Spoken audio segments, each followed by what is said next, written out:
Caalu koo nyaatte ijaan badi, kan haa caalu nyaatte sanyiin badi.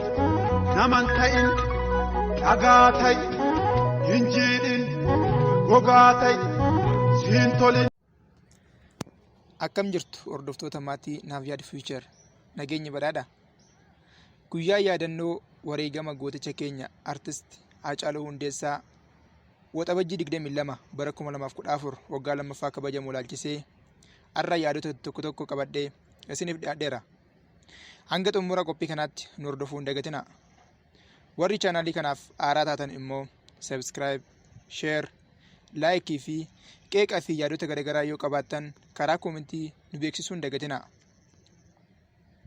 Akkuma beekamu gootichi keenya jaallatamaa fi kabajamaan artist Haacaaluu Hundeessaa waggaa lamaan dura naannoo Galaan jedhamutti wareegamee ture. Nutis ijoolleen mana barumsaa bultii addaa Galaan yaadannoo gooticha keenya kana kabajuuf qophiilee garaagaraa xumurree jirra. Haacaaluu koo nyaatte ijaan badi, kan Haacaaluu nyaatte sanyiin badi. Naman ta'in dhagaa ta'i, hin jiidhin gogaa ta'i, siin tolin dabaa ta'i. Haacaaluu Hundeessaa yaa jajjaba. Haacaaluu koo nyaatte ijaan badi, kan Haacaaluu nyaatte sanyiin badi. Naman ta'in dhagaa ta'i, hin jiidhin gogaa ta'i, siin tolin dabaa ta'i. Haacaaluu Hundeessaa yaa jajjaba nama falmataa sabaati diddiigaa gabrummaa yaa bakkalcha biyyaa biiftuu Oromiyaa.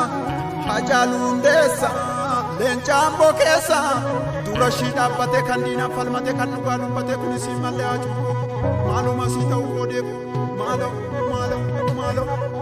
harkasee godha Haacaaluu koon harkasee godha kasi galaafata nagaadhuma.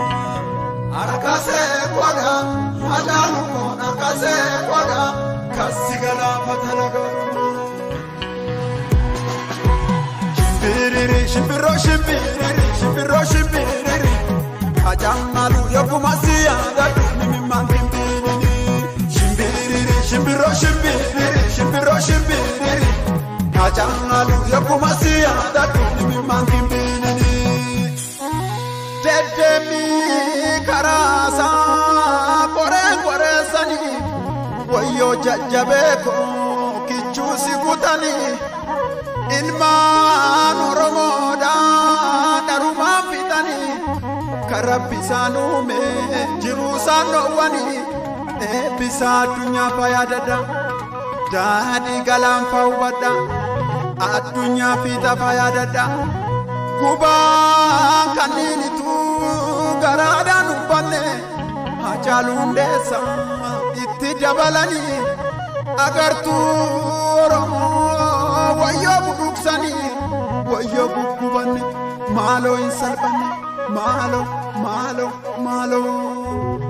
Jabbilootaan koo yaa jabbilootaan odaa jala kan nama nyaatu bineensa sana. Jabbiloota koo yaa jabbilootaan odaa